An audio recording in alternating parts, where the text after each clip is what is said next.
Hi! Kamusta ka mo tanan? Ang ngalan ko si Adrian. Mastoryahanin naman kita pati sa pahamot.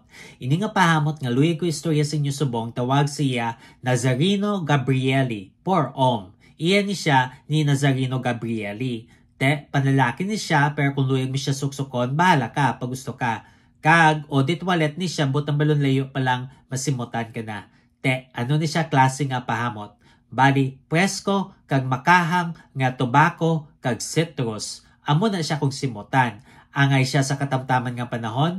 Ang temperatura nga para sa iya is between 60 to 80 degrees Fahrenheit o kung 16 to 27 degrees Celsius. Ano ang iya mga nota? For the top, we have bergamot, grapefruit, orange, neroli, kag mandarin orange. Ang bergamot, mahamot nga citrus. Grapefruit, nga pait nga citrus.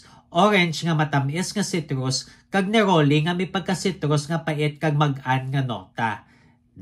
Kag for the mid, we have lavender, mint, mimosa, sage, tarragon, cardamom, nutmeg, kag geranium. Ang mga nota nga masimutan mo gid ay ang lavender nga presko kag tinlo nga nota, mint nga mabugnaw kag makahang nga nota, mimosa nga matamis nga may pagkapulbos nga bulak, kag sage nga manamit nga nota kag ginagamit sa pagluto. Kag for the base, we have tobacco, Virginia cedar, vetiver, sandalwood, kag musk. Ang mga nota nga masimutan mo gid ay ang tobacco nga bastante kag mainit kag matamis nga nota, kag Virginia cedar nga mahamot nga kahoy. Kabay pa nga namian kamo sini nga pahamot. Kag kung may iban pa kamo mga pahamot nga luyag istorya sa akon, ibilin lang sa comment section sa daso naman. Bye-bye!